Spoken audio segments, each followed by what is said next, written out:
दोस्तों आज की इस वीडियो में हम बताने वाले हैं कि पर्सनल फाइनेंस क्या होता है, पर्सनल फाइनेंस के क्या क्या फ़ायदे होते हैं, क्या क्या बेनिफिट्स होते हैं। इसके बारे में हम डिटेल्स में बात करने वाले हैं। तो चलिए वीडियो को शुरू कर लेते हैं। लेकिन उससे पहले दोस्तों मैं हूं तस्किन रज़ा हलीमी और आप देख रहे हैं बी फाइनेंसर। दोस्तों हर किसी का पैसा मैनेज करने का एक तरीका होता है, अपना अपना एक अंदाज़ होता है। लेकिन पैसे को मैनेज करने के मामले में कुछ लोग ऐसे होते हैं जो अपने पैसे को बहुत अच्छी तरह मैनेज कर लेते हैं, जिसकी वजह से बहुत ही कम समय में उसके पास बहुत सारे पैसे हो जाते हैं। दोस्तों पैसे कमाना एक अलग चीज़ होता है और पैसे को बहुत अच्छी तरह मैनेज करना ये एक अलग चीज़ होती है। अगर कोई बंदा बहुत अच्छा पैसा कमा रहा है, इसका ये मतलब नहीं होता है कि वो अपने पैसे को बहुत अच्छी तरह मैनेज भी कर लेता है, क्योंकि मैंने पहले ही कह दिया है कि कमाना एक अलग चीज़ है और उस कमाए हुए पैसे को या बचाए हुए पैसे को मैनेज कर लेना ये एक बहुत बड़ी चीज़ है और ये एक अलग चीज़ है। हम लोग ज़मीन पे रहने वाले हैं, लोगों के बीच रहने वाले हैं, गांव समाज में रहने वाले हैं।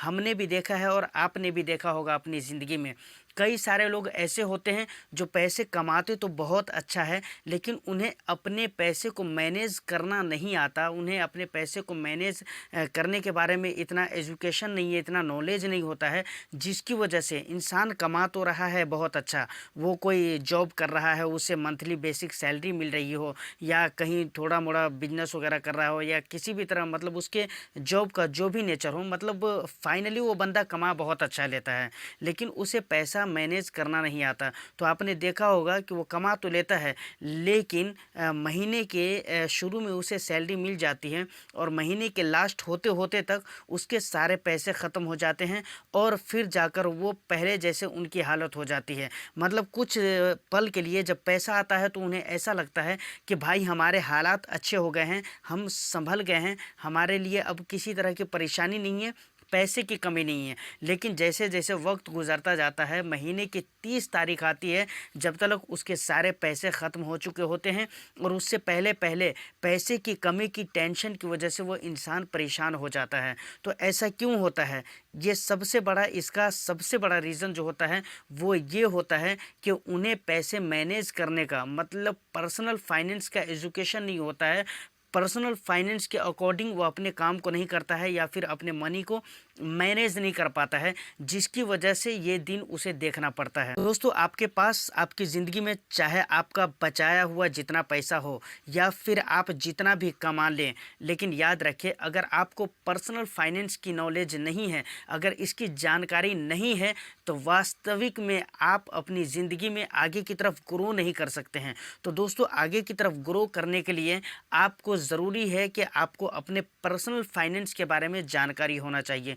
तो दोस्तों आइए जानते हैं कि पर्सनल फाइनेंस होता क्या है। हम इसके बारे में बिल्कुल खुलकर आज डिस्कस करेंगे। दोस्तों ये सारी बातें जो मैंने बताई है, इससे आपको समझ में आ गया होगा कि पर्सनल फाइनेंस के बारे में जानने और न जानने के क्या फ़ायदे और नुकसान होते हैं, क्या पोज एंड कॉन्स होते हैं। चलिए दोस्तों हम जान लेते हैं कि पर्सनल फाइनेंस कहते किसको हैं। What is definition of personal finance. दोस्तों मैं आपको बताना चाहूँगा कि पर्सनल फाइनेंस का हिंदी में मतलब होता है व्यक्तिगत धन प्रबंधन। दोस्तों मतलब आप इसे ऐसा भी कह सकते हैं, इस तरीके से भी आप समझ सकते हैं कि पर्सनल फाइनेंस का मतलब होता है व्यक्तिगत मनी मैनेजमेंट। मतलब आप अपने पैसे को कैसे मैनेज कर रहे हैं। आपका एक व्यक्ति जो अपना पैसा कमा रहा है या बचाकर जो उसने अपना पूंजी रखा हुआ है, उस पैसे को वो कहाँ खर्च कर रहा है, उस पैसे का कहाँ निवेश कर रहा है, उस पैसे की लगानी वो कहाँ लगा रहा है। अगर और भी डिटेल्स में आपको समझाऊं तो दोस्तों पर्सनल फाइनेंस का ताल्लुक, पर्सनल फाइनेंस का रिलेशन सिर्फ आपकी ज़ात से होता है और आपकी फैमिलियों से होता है। मतलब आपकी फैमिली की ज़रूरत में होने वाले खर्च, होने वाले आने वाली आमदनी, ये सारे पर्सनल फाइनेंस कहलाते हैं दोस्तों। और पर्सनल फाइनेंस में बैंकिंग भी आ जाता है, लाइफ इंश्योरेंस आता है, हेल्थ इंश्योरेंस आता है, उसके बाद जीवन बीमा आता है, उसके बाद और भी बहुत सारी चीज़ें हैं जो पर्सनल फाइनेंस में आते हैं। लेकिन अगर आपके साथ भी ऐसा होता है, बहुत मर्तबा ऐसा हुआ है कि भाई आपके पास में पैसे जब आते हैं तो लगता है कि पैसे बहुत हो गए, मतलब किसी तरह की परेशानी है नहीं है, लेकिन कुछ दिनों के बाद वो पैसा आपका कम होने लगता है। तो दोस्तों आपको मैं बताना चाहूँगा ये वजह है, ये रीज़न है कि आप अपने मनी को, आप अपने पैसे को मैनेज नहीं कर पा रहे सही तरीके से। अगर आप ये चाहते हैं कि आपका पर्सनल फाइनेंस से रिलेटेड सारी परेशानी ख़त्म हो जाए, आपका पर्सनल फाइनेंस जो है वो बिल्कुल सीधे रास्ते पर आ जाए, बिल्कुल सही हो जाए, तो आपको कुछ पॉइंट्स है, कुछ बातें हैं जो मैंने बहुत सोचने समझने के बाद, किताबों को अध्ययन करने के बाद मैंने लिख कर रखा हुआ है। कुछ पॉइंट्स है जिसे आपको याद रखना पड़ेगा। उन पॉइंट्स को अगर आप बिल्कुल गहराई से समझेंगे और सोचेंगे तो आपको ऐसा महसूस होगा कि हाँ, इन बातों की पाबंदी करने के बाद, इन बातों को ध्यान में रखने के बाद हमारा पर्सनल फाइनेंस का मैटर जो है वो बिल्कुल सॉल्व हो जाएगा। किसी तरह से कहीं से कोई परेशानी नहीं रह जाएगी। तो एक एक करके सीरियल वाइज मैं आपको बताऊंगा और आपको ध्यान से सुनते रहना है। देखिए मैंने कुछ नोट्स बना कर रखे हुए हैं, ये आपके लिए ही मैं मेहनत करता हूँ। तो दोस्तों एक वीडियो को बनाने के लिए बहुत सारी मेहनत लगती है। वीडियो अगर अच्छी लगे तो इसे लाइक और शेयर ज़रूर कीजिए और चैनल को भी सब्सक्राइब कर लीजिए। तो दोस्तों अपने पर्सनल फाइनेंस को सही करने के लिए क्या क्या चीज़ें ज़रूरी होती है। नंबर 1, सिर्फ ज़रूरत पे खर्च करें। नंबर 1, सिर्फ ज़रूरत पे खर्च करें, आप शौक़ पे ना खर्च करें। इसको आप इस तरीके से समझ सकते हैं कि भाई आपका काम जो है ना 10,000 के मोबाइल फ़ोन से भी चल सकता है। अब वहाँ पर अगर आप 20,000 का फ़ोन ले रहे हैं तो मतलब आप शौक़ पे पैसे खर्च कर रहे हैं। ज़रूरत आपको 10,000 के मोबाइल से भी पूरी हो सकती है। नंबर 2 की बात करें तो पैसे की बचत कैसे करें, ये बहुत ज़रूरी है। आप दिमाग लगाएं कि अभी आप पैसे कहाँ कहाँ खर्च कर रहे हैं, और जो फजूल जगह हैं जहाँ पर आपके पैसे खर्च हो रहे हैं तो आप कोशिश करें कि उन जगहों पे पैसे खर्च करना बंद कर दीजिए। उसके बाद अपने खर्च को कंट्रोल कैसे करें, तीसरे नंबर मतलब आपका जो खर्च हो रहा है उसमें आप ध्यान दें कि फजूल खर्ची है उसे आप बंद कर दें। अब बात करते हैं चौथे नंबर की, तो बजट कैसे बनाएं। दोस्तों बजट कैसे बनाना चाहिए, आपको इमरजेंसी फ़ंड के लिए कैसे बजट बनाना चाहिए, ये अपने सेविंग जो कभी कभी इमरजेंसी में काम आ जाए। आज इंडिया में मैं आपको बताऊं तो हालत ऐसी हो गई है कि सिर्फ 10% या 5% ऐसे लोग हैं जो इमरजेंसी फ़ंड बना कर रखते हैं। नहीं तो सेविंग अकाउंट में सिर्फ 5,000 रुपये रख लेना लोग बहुत ज़्यादा समझ लेते हैं, जबकि बहुत बड़ी गलतफहमी होती है। और याद रखें कि 5,000 रुपये इस बढ़ते हुए इन्फ्लेशन में कुछ नहीं है, कुछ भी नहीं है। तो आप सोचें कि अपना बजट जितना अच्छा से अच्छा हो आप बना सकें। उसके बाद अगर हम बात करें 5वें नंबर की, तो 5वां नंबर है अपने बचत का पैसा सुरक्षित तरीके से निवेश कैसे करें। सुरक्षित तरीके से और सुरक्षित जगह पे, मैं तो ये भी कहूँगा कि सुरक्षित जगह पर निवेश कैसे करें। अब सुरक्षित जगह का क्या मतलब है, मैंने दोस्तों कई मरतबा मैंने कहा भी है कि सुरक्षित जगह से हमारा मतलब ये होता है कि जब भी कोई इन्वेस्टर जब इन्वेस्ट करता है, निवेश करता है, अपने पैसे को इन्वेस्ट करता है किसी भी बाज़ार, किसी भी मार्केट, चाहे वो स्टॉक में हो, शेयर मार्केट में हो, म्यूचुअल फंड्स में हो, एफडी में हो, कहीं पर भी जब वो निवेश करता है तो 2 चीज़ों को हमेशा याद रखना चाहिए। पहली चीज़ ये याद रखना चाहिए कि जहाँ पर हम निवेश कर रहे हैं वहाँ पर हमें रिटर्न कितना मिलने वाला है, रिटर्न ज़्यादा से ज़्यादा मिलने वाला होना चाहिए। और वहाँ पर रिस्क की अगर बात करें तो जितना कम से कम हो रिस्क होना चाहिए। उसके बाद हम बात करते हैं छठे नंबर की।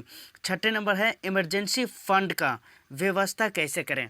ये चीज़ आपको सोचना है कि इमरजेंसी फ़ंड हम कैसे बनाएं। मैंने अभी कहा है कि इमरजेंसी फ़ंड कैसे बनाएं, कैसे तैयार करें। आप इन चीज़ों का ख़ास ख्याल रखें। उसके बाद बीमा और बैंकिंग सुविधाओं का लाभ कैसे उठाएं। दोस्तों ये एक बहुत बड़ी चीज़ है। हमारे इंडिया में बहुत सारी ऐसी मतलब जो है ना भरोसेमंद कंपनी है, ट्रस्टेड ऑर्गेनाइजेशन है, जिसके साथ जुड़कर हम अपनी लाइफ इंश्योरेंस करवा सकते हैं, हेल्थ वगैरह को लेकर आप इंश्योरेंस वगैरह करवा सकते हैं, बीमा वगैरह करवा सकते हैं।